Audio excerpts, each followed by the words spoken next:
పండించినటువంటి పంటని ఏ రకంగా వారికి లాభసాటిగా చేయాలనేటువంటి దాన్ని చేసినటువంటి కార్యక్రమాల వరకు ఆ అగ్రికల్చర్ అసిస్టెంట్ ఆ రైతు భరోసా కేంద్రం ద్వారా చేయించాం.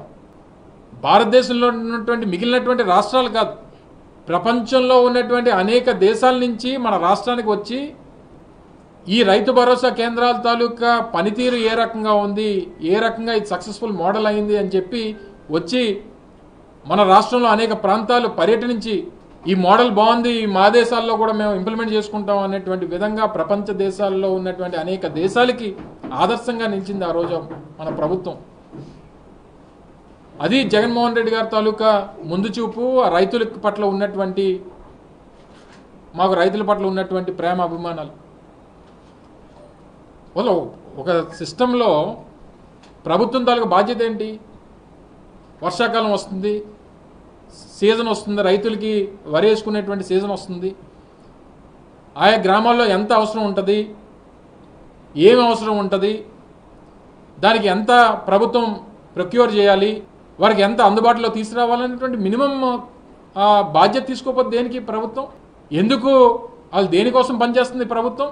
అంటే రైతు ఎలా పోయినా పర్వాలేదు, చంద్రబాబు నాయుడు గారికి మొదటి నుంచి అలవాటు వ్యవసాయం దండగా అనేటువంటి వ్యక్తి చంద్రబాబు నాయుడు గారు.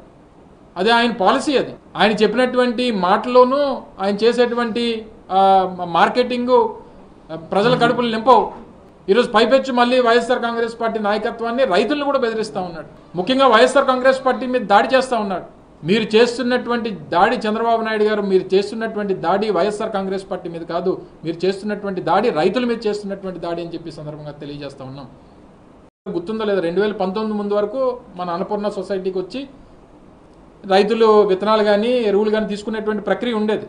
మీరు ఎప్పుడైనా 5 సంవత్సరాల్లో మీరు అన్నపూర్ణ మన పిఎస్ఎస్కి వచ్చి తీసుకున్నటువంటి సందర్భాలు చూసారా? ఎందుకంటే గ్రామాలకు పంపించాం, డోర్ డెలివరీ చేసాం రైతులకి, వారికి ఆ గ్రామాల్లోనే వారికి అందించేటువంటి కార్యక్రమం చేస్తాం. ఇది నిన్నటి పరిస్థితి అన్నపూర్ణ బ్యాంక్ దగ్గర, సొసైటీ దగ్గర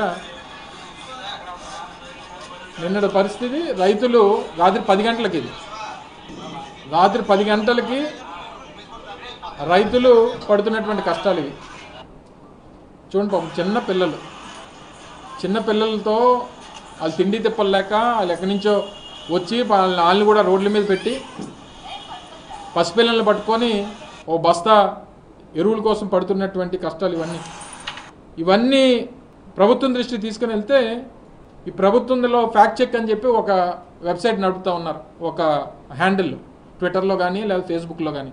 దాంట్లో ఇది ఎన్ని గంటలకు పెట్టారో తెలియదు, కానీ మనం ప్రభుత్వం దృష్టికి తీసుకురావాలనే ఉద్దేశంతో మనం బయటికి తీసుకొస్తే ఇదంతా అబద్ధం అని చెప్పి, ఇది ఫ్యాక్ట్ చెక్, ఇది ఫేక్ అని చెప్పి దీని మీద ఒక ఇది నడిపారు. ఫేక్ అని చెప్పి మళ్ళీ చెప్పి, ఇది ఓపెన్ అవ్వట్లేదు యాక్చువల్గా, ఇది డిలీట్ చేస్తారు వాళ్ళు. ఇది ఫేక్ అని చెప్పి పెట్టినటువంటిది, పెట్టిన గంటలను తీస్తారు మళ్ళీ, పెట్టిన గంటలోనే. ఎందుకంటే నిజమని తెలిసింది, ఎక్కడ బూమరాంగ్ అవుద్ది అనేటువంటి భయంతో మళ్ళీ దాన్ని డిలీట్ చేస్తారు. ఇది ప్రభుత్వం తాలూకు చిత్తశుద్ధి. అంటే ప్రతిపక్షంగా కానీ ప్రజలు కానీ ప్రభుత్వాన్ని ప్రశ్నించడానికి వీల్లేదు, ప్రభుత్వం తాలూకు తప్పిదాలని వారి దృష్టికి తీసుకురావడానికి వీల్లేదు, ఎవరు క్వశ్చన్ చేయడానికి వీల్లేదు, ఎవరు వారి బాధలు చెప్పుకోవడానికి వీల్లేదు. ఎవరన్నా ఏదన్నా చెప్తేనేమో వాళ్ళ మీద ఎదురుదాడి చేసేటువంటి కార్యక్రమం.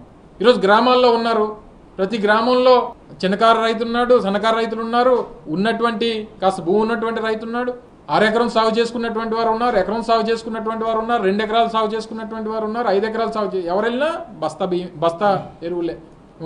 6 ఎకరం కోసం వెళ్ళినా బస్తాయే, 5 ఎకరాలు ఉన్నోడు వెళ్ళినా బస్తాయే, 2 ఎకరాలు ఉన్నోడు వెళ్ళినా బస్తాయి, 10 ఎకరాలు ఉన్నోడు వెళ్ళినా బస్తాయే.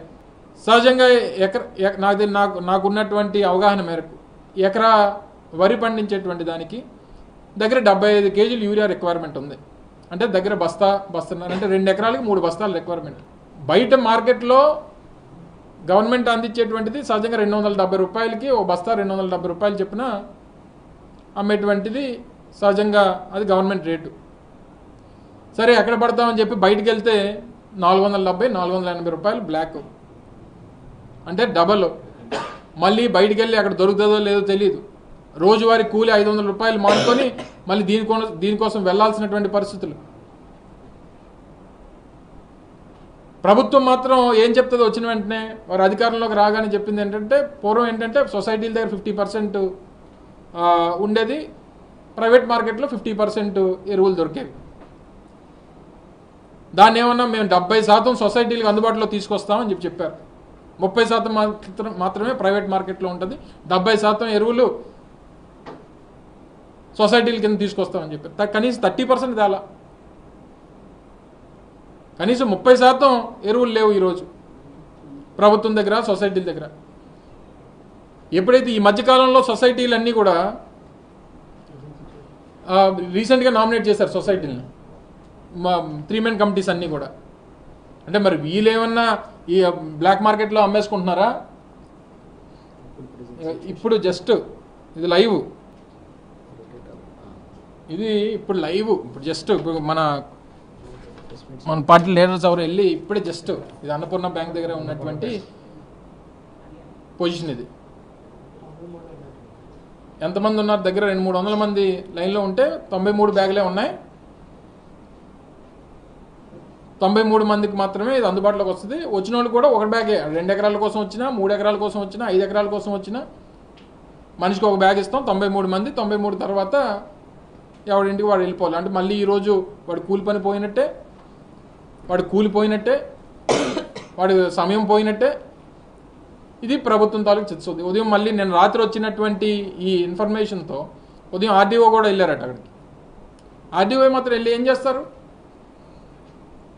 పైనుంచి ప్రభుత్వం చిత్తశుద్ధి లేనప్పుడు కింద ఉన్నటువంటి వారు ఇది ఏం వ్యవహరిస్తారు? వీళ్ళు గతంలో రైతు గురించి, రైతుకు పడుతున్నటువంటి ఇబ్బందుల గురించి, వారికి ఏ అవసరం ఉన్నాయి, అవసరాలు ఏంటి అనేటువంటిది ప్రతి సీజన్లో ప్రభుత్వం తాలూకా విధానం అది. వాళ్ళు ప్రొక్యూర్ చేసుకోవాలి, వాళ్ళు ఇన్ఫర్మేషన్ గ్యాదర్ చేసుకోవాలి, వచ్చినటువంటి ఇన్ఫర్మేషన్ ప్రకారం ప్రొక్యూర్మెంట్ చేసుకోవాలి. ప్రొక్యూర్మెంట్ చేసుకున్నటువంటి దాని ప్రకారం ప్రజలకి అందుబాటులోకి తీసుకొని రావాలి. వారు ఇబ్బంది పడకుండా చూసుకోవాలి. రేపు సీజన్ అయిపోయిన తర్వాత నువ్వు ఇస్తే ఏంటి, ఇవ్వకపోతేంటి? రేపు సీజన్ అయిపోయిన తర్వాత నేను డిసెంబర్లో ఇస్తాను, నవంబర్లో ఇస్తానంటే అప్పుడు ఉపయోగం లేదు కదా రైతులకి. వాళ్ళకి రావాల్సినటువంటి దిగుబడి రాదు కదా పంటకి. అన్ని రకాలుగా నష్టపోయేటువంటి పరిస్థితి ఉంటే మీ సంగతి ఏం చేస్తాను? బొక్కలో వేసేస్తానండి. ముఖ్యమంత్రి మాట్లాడాల్సిన మాటలు అవి. ఎవరిని బొక్కలో వేసేస్తావు నువ్వు? ఒక ముఖ్యమంత్రి స్థాయిలో నువ్వు మాట్లాడాల్సినటువంటి మాటలు అది. 70 సంవత్సరాల వయసు మళ్ళీ మీకు. ఏమనంటే దేశంలోనే నా అంత సీనియర్ నాయకులు లేడు, నాకంట పోటుగాళ్ళు లేడు అని చెప్తారు మీరు. మరి ఇదేనా మీ తాలూకా సీనియారిటీ అంతనా? ప్రతి సంవత్సరం కింద సంవత్సరం కూడా, ఎందుకంటే జస్ట్ అప్పుడే మేము దీపాం కాబట్టి ఆ రోజు ఈ కష్టం రాలేదు ప్రజలకి, రైతులకి. అప్పటికే మేము అన్నీ తెచ్చాము, పెట్టాము, ప్రొక్యూర్ చేసాం. ఆ జూన్ టైం కల్లా అందరికీ అందుబాటులో తీసుకొచ్చాం కాబట్టి కింద సంవత్సరం రాలేదు ఇష్యూ. జూన్ 4 మేము అధికారం కోల్పోయాం.